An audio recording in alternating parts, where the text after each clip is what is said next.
If you found your fiancé and your best friend making out in a bathroom, would you walk in? On the night before my wedding, during the bachelorette party, my fiancé Mike and my best friend Chloe went into the bathroom one after the other. A moment later, I heard them talking inside. Mike, stop. Lisa and the others are still outside.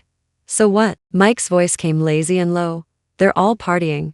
No one's gonna notice. Oh, come on. I was about to push the bathroom door open when I froze. My fingers stiffened on the doorknob as if frozen solid. The door was thin, but every word felt like a hammer slamming into my chest.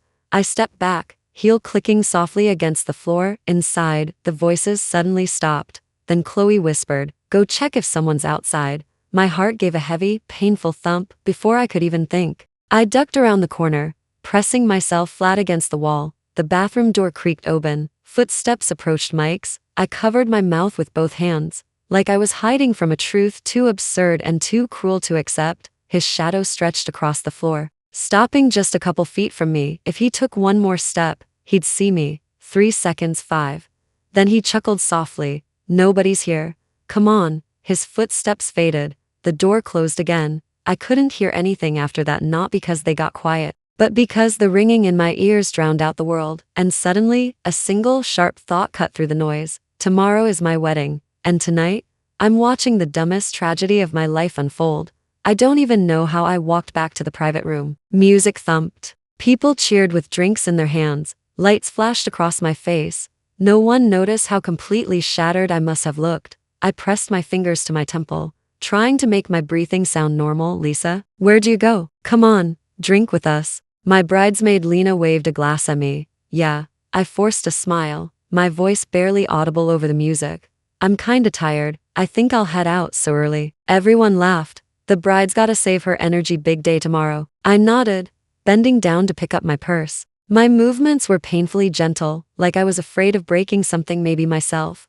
No one saw me slip my engagement ring into the very bottom of the bag. Every step I took leaving that room felt weightless and hollow at the same time. When I reached the exit, I heard Mike laughing backstage. My chest tightened for a heartbeat, but I didn't look back. I braced my hand on the doorframe and took a long breath, and for the first time, I looked at my own life from the outside, cold, calm, detached. The wedding will go on, but the fool in this story won't be me. Night air hit my face cold enough, sharp enough. I let it cool the chaos in my chest. On the way home, I started deleting wedding schedules, adjusting plans, messaging the planner. I even booked a new officiant because the original one was recommended by Chloe. My phone buzzed nonstop, but none of the messages were from Mike. Good. I stared out the car window at the city lights, my eyes slowly settling into clarity. Tomorrow, they'll see a completely different version of me, and they'll never guess what I'm preparing. Early the next morning, just as the city was waking up, the wedding venue was already in chaos. "Where's the bride?" It was the first thing every staff member asked. The wedding coordinator looked on the verge of tears. "We confirmed the entire schedule last night." She even messaged me saying everything was fine. "Now I can't reach her at all." Mike, already in his tux, stood backstage with a storm cloud on his face. His phone kept ringing. Relatives, staff, friends. Chloe stood beside him, pretending to be calm. "Maybe she's just exhausted. She'll wake up soon. Don't stress."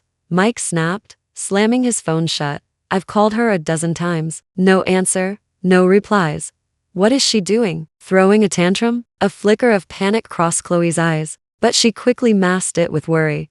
"How about I go check her apartment?" While everyone buzzed in panic, a sudden commotion erupted at the entrance. "She's here. The bride is here." All eyes swung toward the doors, but it wasn't Lisa. A wedding crew entered, pushing a massive white floral carriage covered in soft sheer fabric. Under the morning light, it glowed beautifully romantic, lavish, but there was no bride. Guests murmured, "What's this? Some kind of surprise entrance? Doesn't the bride usually walk in with her father? Wait, is she hiding in the carriage?" Mike frowned.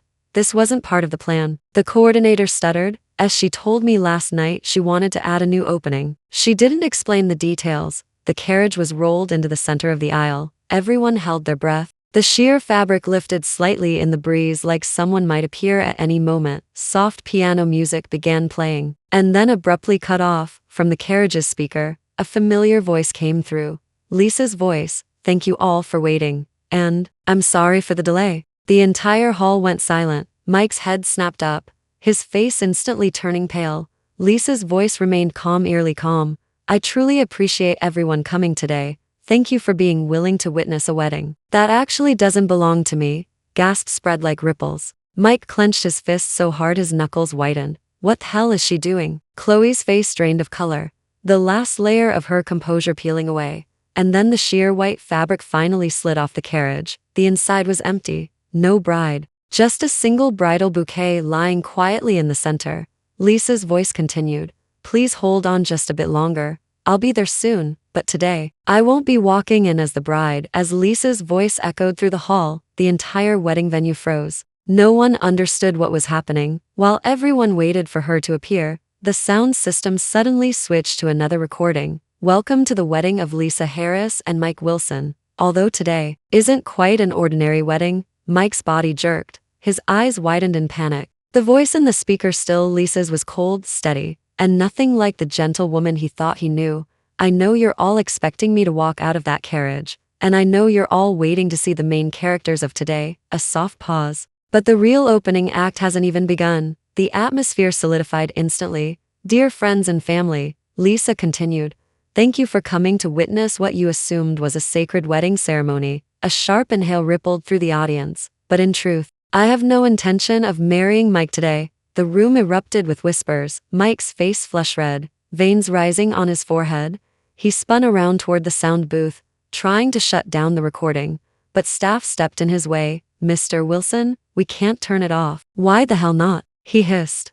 This was the bride's explicit instruction. Mike froze, disbelief wrestling with rage. On the speaker, Lisa's voice returned, calm enough to cut skin. Mike, I know you must be furious. You're probably wondering why I picked today of all days to say this. It's simple. You never cared about me. Her voice held no tremble, only clarity. You really thought I didn't see you and Chloe sneaking around? You too assumed I was naive enough to keep playing the perfect fiancé. You underestimated me. Chloe's face turned ghostly pale. Mike's expression collapsed entirely. Today is no longer your stage, Lisa said. I'm gone, but that doesn't mean you get to pretend nothing happened. The recording clicked off. Silence swallowed the room. Mike snapped back to reality, whipping toward the exit. Find her, now, he shouted at Chloe. Chloe trembled. I can't, she said. Anyone who tries to find her today will learn the truth. The air froze. Lisa had planned every step and the truth was closing in on them like a noose. Just then, the front doors burst open. A delivery courier, dressed in formal uniform, walked in holding a sealed envelope. Excuse me, I'm looking for a Mr. Mike Wilson. Mike stiffened. That's me. The courier strode forward. Legal documents for you, sir.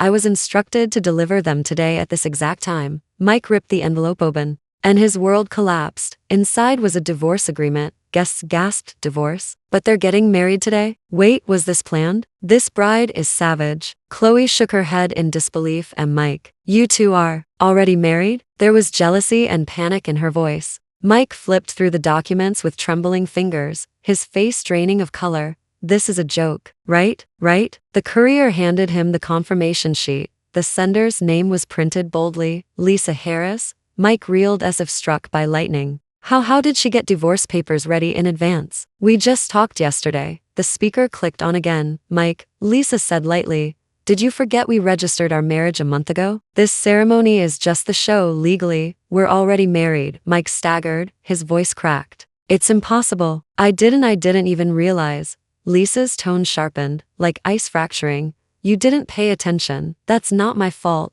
And since you and Chloe were in the bathroom last night, her voice dropped dangerously. I think there's no reason to continue this marriage. Guests erupted. Mike clutched the papers in panic and stormed toward the aisle. Lisa, get out here. What do you want from me? Are you trying to destroy me? But Lisa didn't answer, not yet, because she knew he was just getting started. Mike's shouts echoed through the hall, raw and frantic. Chloe grabbed his arm, terrified. Mike, stop. Everyone's watching. He shoved her away, eyes bloodshot.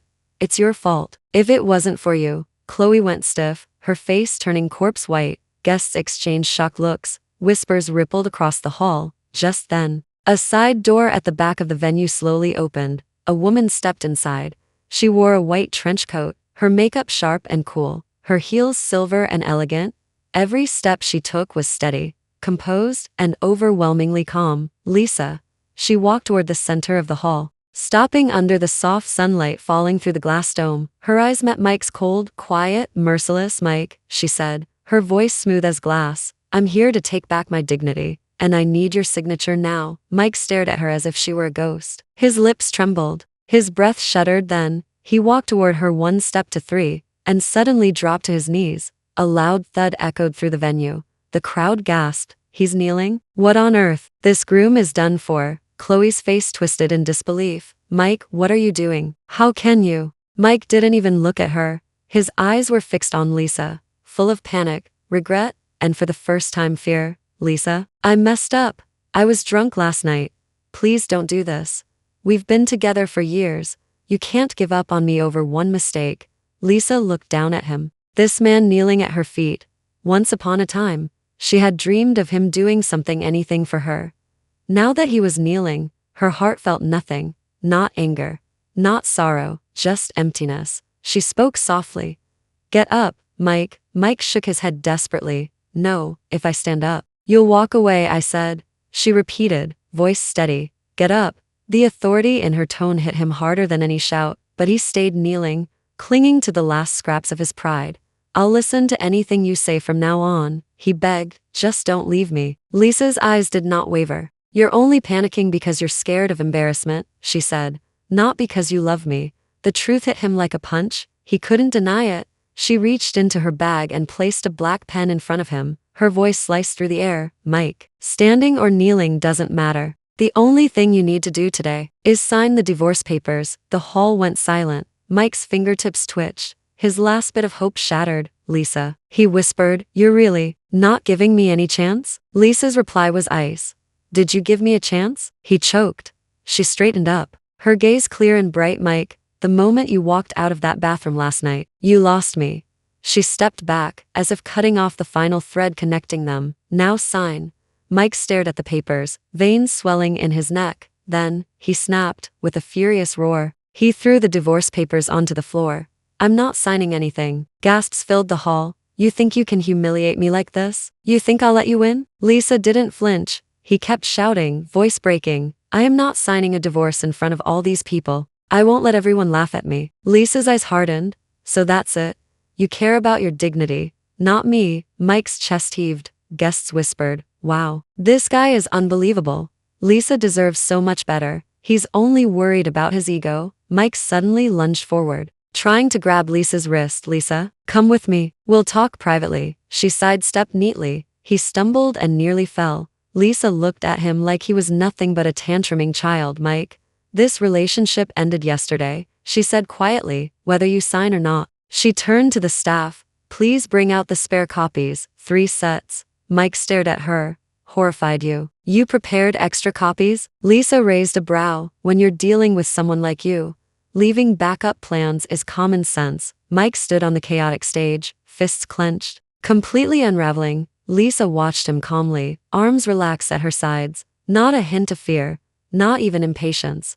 The hall felt like the moment before a storm, airtight, everyone holding their breath. Then, unexpectedly, a deep voice rose from the audience. "I can tell this isn't the first time you've hurt Lisa." Mike stiffened. An older guest stepped forward, face stern, eyes piercing. "You think her patience is something you're entitled to? You think everything revolves around you?" Mike's voice cracked. "What are you talking about? You don't deserve to be her husband." Murmurs spread through the hall. More guests chimed in. "I've seen how he talks to her, never once cared about her feelings. He acted like kneeling would fix everything." "Please, Lisa deserves someone who respects her." Mike's jaw dropped. He looked around wildly. These were people who used to praise him, party with him, support him. Now every single one of them had turned. Chloe shrank beside him, face drained of all color. She grabbed his arm, whispering frantically, "Mike, calm down. We can fix this, just don't let them decide for you." But another young guest suddenly stood up, raising his voice. "I propose we settle this right now." Everyone turned toward him. He lifted his hand. "Who here supports Mike and Lisa staying together? Please raise your hand." Silence. Not a single person lifted a finger. Then he asked louder, "And who supports Lisa ending this marriage and starting fresh?" Hands shot up almost the entire hall. Mike stared, horrified, and "No, you can't do this to me. You're all insane." But the verdict was clear. Lisa didn't smile. She didn't celebrate. She simply looked at Mike as if hearing the final bell ring. "Mike," she said softly, "there's your answer." Guests murmured, "She's doing the right thing. He had this coming. He doesn't deserve her at all." Mike's shoulders collapsed. His eyes lost focus, like his world had tilted off its axis. Finally, he whispered hoarsely, "What do you want me to do?" Lisa didn't move. Her voice was gentle, too gentle, like a clean cut. "I already gave you your last chance." She motioned to the staff. Fresh copies of the divorce agreement were placed in front of Mike. His hand trembled as he picked up the pen. Every stroke of his signature felt heavy, humiliating, irreversible. The hall went silent. No music, no whisper, just the sound of a man signing away the last bit of control he thought he had. When he finished the final line, a few guests broke into applause, not mocking but supportive of Lisa. Lisa stood there quietly, expression unreadable. To her, this wasn't victory, it was closure. She looked at Mike once, no love, no hate, just a woman watching a stranger fade out of her life. When Mike finished signing, he looked hollow, like someone had scooped out everything inside him. Lisa didn't look at him again, she simply turned, her white trench coat swaying lightly, and began walking toward the exit. "Lisa." Mike's broken voice echoed behind her. "You're just going to walk away?" She stopped at the doorway, sunlight casting a golden outline around her silhouette. "This is the last wedding I'll ever give you," she said quietly. "If you actually loved me, you never would have made those choices." She didn't turn around. She pushed open the door. Warm sunlight flooded in, bright and clean, like a brand new life waiting outside. Inside the hall, no one spoke. Chloe stood there frozen, mascara streaking down her cheeks. She really left, just like that? Mike stumbled toward the door, heart pounding in panic. "Lisa," he shouted, running outside. But all he found was sunlight, pavement, and wind, no trace of her. The last thing she had said still echoed in the air. "Today, you've completely lost me." He stood there, stunned, while the wind brushed past him as if sweeping away whatever he used to have. Inside the hall, the mood turned even heavier. Guests whispered, "He finally knows what losing someone really feels like. He thought she'd never leave. Look at him now, he deserves this." Mike closed his eyes, chest tightening with a sharp, unfamiliar pain. He didn't look at Chloe. He didn't look at anyone. He walked back into the emptying hall slowly, like a man carrying a sinking ship on his shoulders. Lisa was gone, and deep down, he knew this ending had been coming for a long time. Mike wandered back home late that night. When he pushed the door open, a heavy silence swept over him like a tide. He froze. The apartment looked wrong, or rather it looked too clean. None of Lisa's things were there anymore. Her books were gone, her mug, the plant she always watered, even her white slippers by the door gone without a trace. Mike stood motionless, as if someone had slammed a fist into his chest. He walked into the living room and sank onto the couch. And then the emotions he had been stubbornly holding back all day surged all at once, drowning him. "Lisa." He whispered her name, voice shaking, cracking. It felt like ripping open an old wound he never tended. He finally realized, he thought Lisa would never leave him. He thought she was the type to cling, the type to forgive, the type to stay. But the truth hit him like a collapse. He was the one who couldn't live without her. Memories stabbed through him. Lisa laughing while cooking porridge for him. Lisa patiently trying to understand his moods. Lisa apologizing, adjusting, compromising, always giving, always softening herself for him. And he never once cherished it. Until she was gone. Gone so cleanly she didn't even leave a note. Mike stared at the empty apartment until his vision blurred. Then he broke. He leaned forward, face buried in his hands, and cried the kind of raw, shaking cry of someone who finally understood loss too late. For the first time in his life, Mike felt what heartbreak really was. Not anger, not jealousy, not fear, but utter, suffocating emptiness. A life that couldn't be undone. Meanwhile, Chloe staggered through the streets, heels wobbling, breath uneven. Her makeup was ruined, eyes swollen from tears and alcohol. Her phone vibrated nonstop. Friends texted, "You need to get home. This is getting out of hand. What were you thinking? Your family is furious. Call us back." But Chloe didn't want to read any of it. She collapsed onto a bench, hugging her arms around herself as the night wind cut through her thin dress. For the first time, she felt completely alone. She had always believed that if she was bold enough, passionate enough, willing enough, she could win Mike over. But Mike didn't choose her. Lisa didn't lose to her. And she didn't win anything. She lost everything. Her hands shook as she dialed Mike's number. Ring, ring, ring. no answer. She called again, still no answer. A realization hit her like a cold wave. Mike had never actually chosen her, never treated her as anything more than a momentary thrill, a secret, a mistake, while she had treated him like her lifeline. Her chest tightened painfully. Then she laughed, a quiet, broken sound. So, I'm nothing, her voice cracked. She threw her phone aside and curled up on the bench. The wind was cold, and no one came to hold her. No one came to help her. This was the ending she created with her own hands, step by step, walking into a dead end. Morning sunlight spilled across Lisa's face. She stood by the window of her newly rented studio apartment, small, bright, simple, and completely her own. The place still smelled like fresh laundry and new beginnings. Yesterday's chaos felt like a nightmare that had ended with applause. And today, she was finally awake. Her phone buzzed, messages from friends. You were incredible yesterday. You're free now. We've got your back no matter what. Lisa smiled gently. She made herself a cup of coffee, sat by the window, and realized for the first time in years, her heart felt quiet. No fear, no anxiety, no need to tiptoe around someone else's moods. She belonged entirely to herself. She thought of Mike's face at the wedding. The shock, the panic, the regret. She thought of Chloe's breakdown. But there was no ache in her chest, no bitterness. Those weights that used to crush her were suddenly gone. She exhaled, long and soft. My life won't stop with them, she murmured, and she meant it. From this moment on, Lisa was stepping into a life that was hers, stronger, brighter, steadier. Anyone who hurt her would have to live with the consequences of losing her, because losing her was the biggest regret of their lives. After the divorce, Lisa didn't drown herself in sadness. Instead, she polished her resume and sent it out to several companies, including one lifestyle brand she had admired for years. She never expected them to respond so quickly. We reviewed your portfolio and love your aesthetic. Would you like to come in for an interview? Lisa blinked at the email. Stunned for a moment, she realized something she had forgotten for a long time in that suffocating relationship. She had been so busy keeping the peace that she forgot she had dreams too. She had talent. The next morning, she walked into the company's bright glass building. Sunlight hit her from the entrance, clean and warm. For the first time, she felt like she wasn't stepping into someone else's shadow, she was stepping into her own life. Her new co-workers were friendly, the workspace open and creative, her tasks fun, refreshing, and meaningful. She found herself smiling more genuinely. During lunch, a co-worker teased, "You've been here 2 days and already everybody likes you. Nice." Lisa laughed softly. "I'll try my best." Her laughter was simple, easy, a kind of brightness she hadn't felt in years. That evening, she took a walk in the park with her close friend. Her friend munched on an ice cream bar and said, "Girl, do you know you went viral? You're literally the queen of breakups right now." Lisa nearly choked. "Viral?" "Yes. Someone recorded the part when everyone voted at your wedding. It's all over social media. People are calling you a legend." Her friend laughed so hard her shoulders shook. "Mike and Chloe look ridiculous now, but you're glowing. The better you live, the more miserable they'll feel." Lisa didn't feel smug. She didn't even feel triumphant.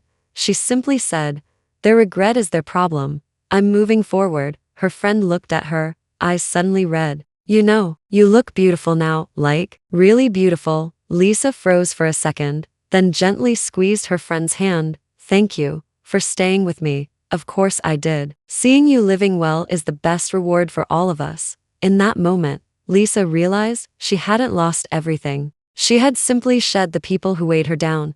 The ones who cared for her had been there all along. That weekend, Lisa walked alone to the edge of the city where the ocean stretched endlessly into the horizon. The sea breeze was warm, waves rolled in rhythmically, washing against the shore with a soft, steady pulse. She stood at the water's edge, letting the wind run through her hair, brushing against every corner of her heart. She inhaled deeply, the kind of breath that reaches places long neglected.